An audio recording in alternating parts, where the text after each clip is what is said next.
వేణన్నా సినిమాలు ఇవ్వన్నా మీరు సినిమాలు బిజీగా చేస్తున్నారు కదన్నా ఒక 2 సీన్లు ఇవ్వండి అన్న అంటే చూద్దాం అనేసి నువ్వైతే అన్నం తిను లంచ్ బ్రేక్ అన్న నువ్వైతే అన్నం తిను అన్నాడు. అన్నం తిన్న తర్వాత ఏదైనా సాయం చేయడన్నా సంసారం చాలా కష్టంగా ఉందన్న అన్నాడు ఆర్టిస్ట్. సరే చూద్దాం అన్నాడు.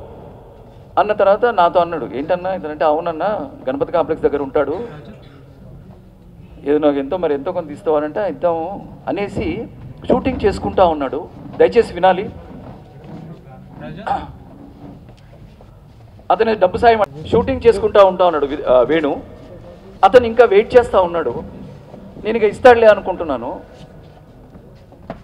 ప్రొఫెషన్ మీద ఒట్టు ప్యాకప్ అయిన తర్వాత ఉత్తేజిత నన్ను పిలిచాడు.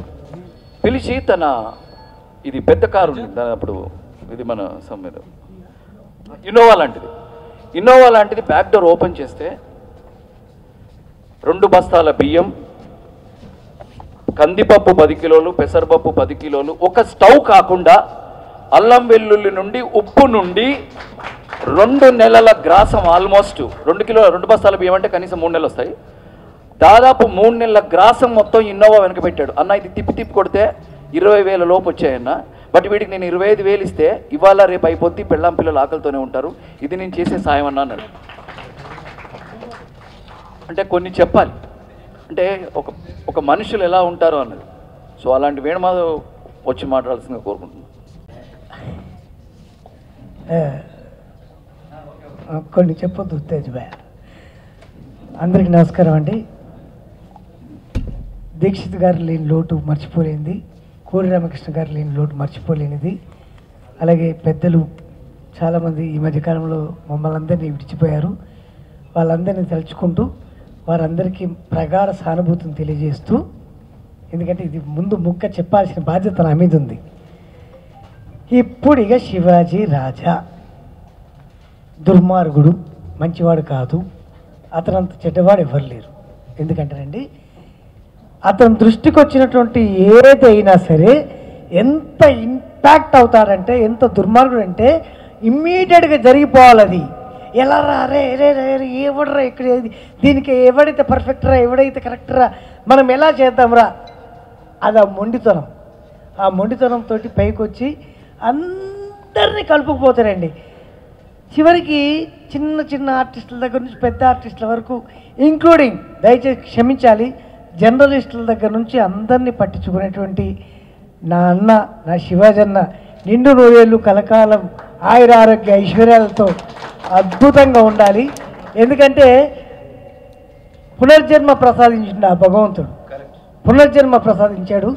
ఆ పునర్జన్మను ఎలా సద్వినియోగం చేసుకోవాలి.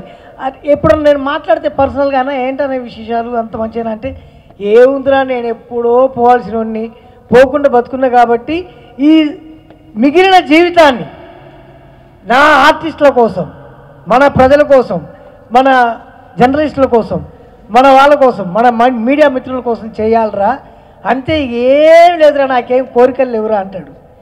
అన్న మంచి చేపల పులుసు ఉంది, వద్దురా మనకెందుకని, ఆ చేపల పులుసుకి ఎంత ఇద్దరు సుమారుగా 500 అయింది. అరే దాంట్లో ఒక 300 ఇచ్చేస్తే ఎవరన్నా ఒక ఆర్టిస్ట్కు ఈ పూట గడిచిపోతురా అనే దుర్మార్గుడు. అందుకనే అంటున్నా ఈ సందర్భంగా, ఎందుకంటే నేను సీరియస్గా మాట్లాడతాం పద్ధతి కాదు కాబట్టి నా అన్నయ్యనే అంట గౌరవనీయులు అని పైకి మాట్లాడతా, కానీ దాన్ని ఎప్పుడు ఏరానే మాట్లాడతాడు. ఆ చనువు నా శివజన్నకుంది. ఆయన నిండు 100 ఏళ్ళు కలకాలం ఆయురారోగ్య ఐశ్వర్యాలతోటి మీ అందరి ఆశీర్వాదం తీసుకొని ఉండాలని మనస్ఫూర్తిగా కోరుకుంటున్నా. ఈ సందర్భంగా ఒక చిన్నది ఒక మెమరీ తలుచుకుంటా శివాజన్, ఏమనుకోనంటే అది కాదు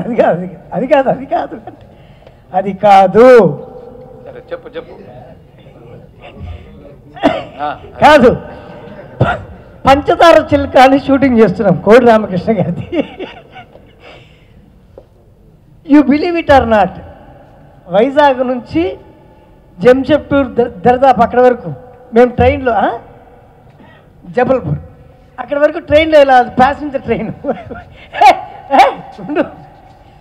అక్కడ రిక్షా మేము దిగిన తర్వాత మమ్మల్ని ఎక్కించుకొని రిక్షా దొక్కినటువంటి మహానుభావుడు మా శ్రీకాంత్ అన్న.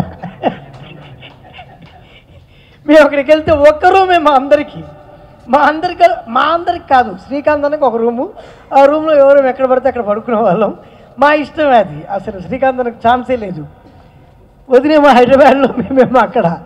మధ్యలో లంచ్ ఎక్కడ అరకులో ఎక్కడో వచ్చేది, వస్తే లేని పక్షంలో శ్రీకాంత్ అన్న బ్యాగ్లో నుంచి బిస్కెట్లు తీసుకొని తినేటోళ్ళం. అలాగే అన్నయ్య ఆత్మీయత నేను మరవలేదు శ్రీకాంత్ అన్నది. అలాగే నాకు అత్యంత ఆత్మీయుడు నా వెంకీ. వెంకీ అలా విటాలే మై డార్లింగ్ వెంకీ, పరచూరి వెంకటేశ్వరరావు గారు. గోపాలకృష్ణ గారిని డాడీ అంట, కానీ వెంకీని మాత్రం తమ్ముడు అనే పిలుస్తా. మీ అందరికీ ఈరోజు ఇక్కడ విచ్చేసి మా అన్న శివాజీ నన్ను ఆశీర్వదించడానికి వచ్చినందుకు మీ అందరికీ మనస్ఫూర్తిగా ధన్యవాదాలు తెలియజేస్తూ, అలాగే ఈ మూవీ ఆర్టిస్ట్ అసోసియేషన్ ఉన్నంతకాలం మా వల్ల అయినంత సహాయం తప్పకుండా మమ్మల్ని మించి చేస్తున్నాం, ఇంకా చేస్తాం మా ప్యానల్ ఉన్నంత వరకు అని ప్రమాణం చేసి చెప్తూ ఈ అవకాశం ఇచ్చినందుకు ఉత్తేజ్ గారికి మనస్ఫూర్తిగా ధన్యవాదాలు తెలియజేస్తూ నమస్కారం.